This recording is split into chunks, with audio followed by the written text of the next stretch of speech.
In order to determine which properties out of this long list of properties we have to find of our function, we first might want to identify what type of conic section it is. So on part B here, for instance, I noticed that the x and the y, the squared versions of them, are on the same side and they're opposite signs. One is positive and one is negative. That means we're dealing with a hyperbola.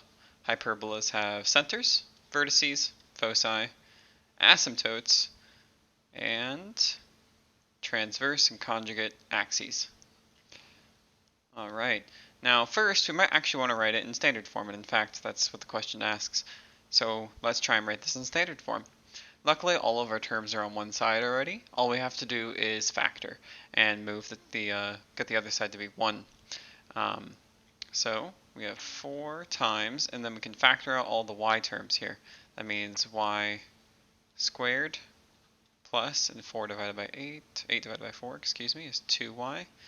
And I'll leave a blank for completing the square there. And then minus x squared. And luckily, since that's the only x, I don't have to deal with anything else. I'll then say this is equal to 12, because I moved the 12 over. And I have one more thing to find out, which is what goes in this blank right here. Well, we divide the coefficient to the y by 2. So 2 divided by 2 is 1. And then you square it, and you get 1. This is then y plus 1 squared minus x squared equals 12 with a big ol' 4 right over here.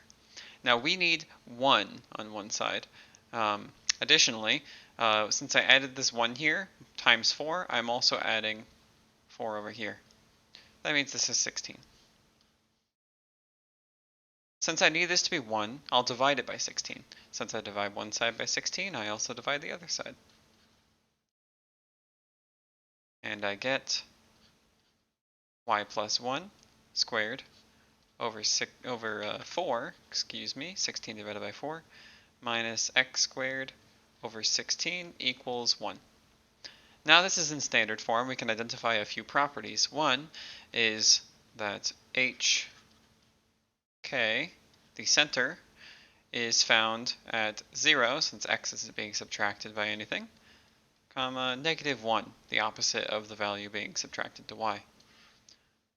That's the center, but we also have values a, b, and c we'll need to find. So a is 2, the square root of the denominator here.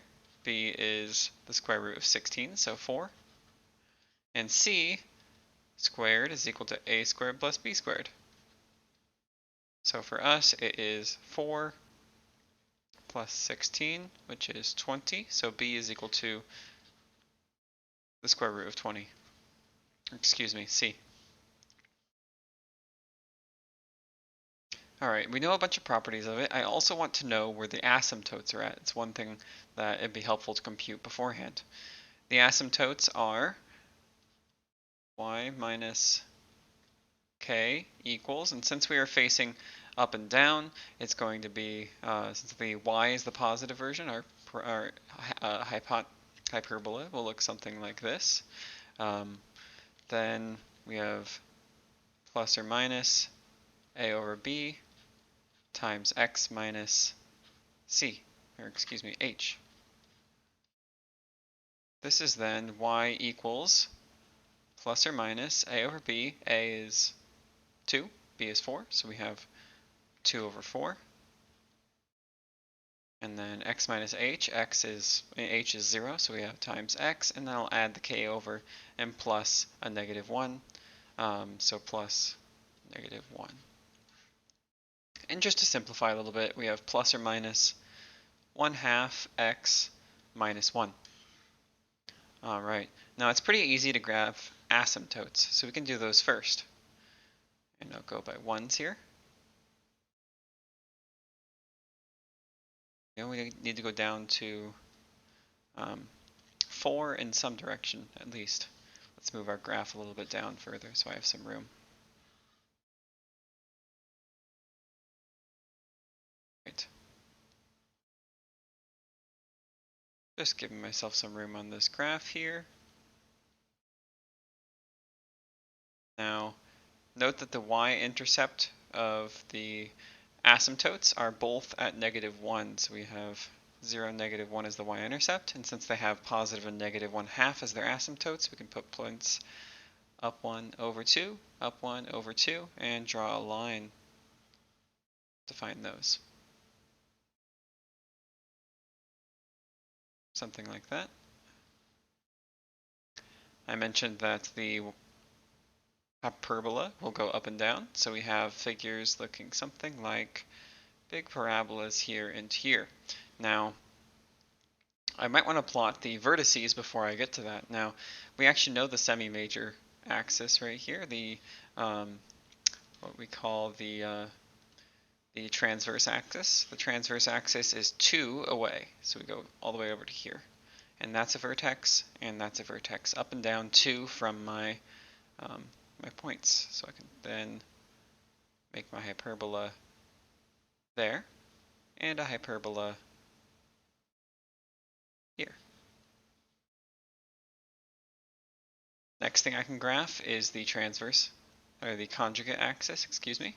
And the conjugate axis is really just from the center, perpendicular from the from the transverse axis, right here.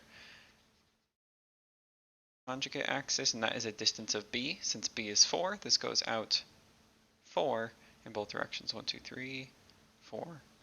1, 2, 3, 4. There we are. And finally, the foci can be placed square root of 20 away from the center. And square root of 20 is roughly equal to, we can plug that into a calculator. We have 20, and the square root of that is roughly equal to 4.47.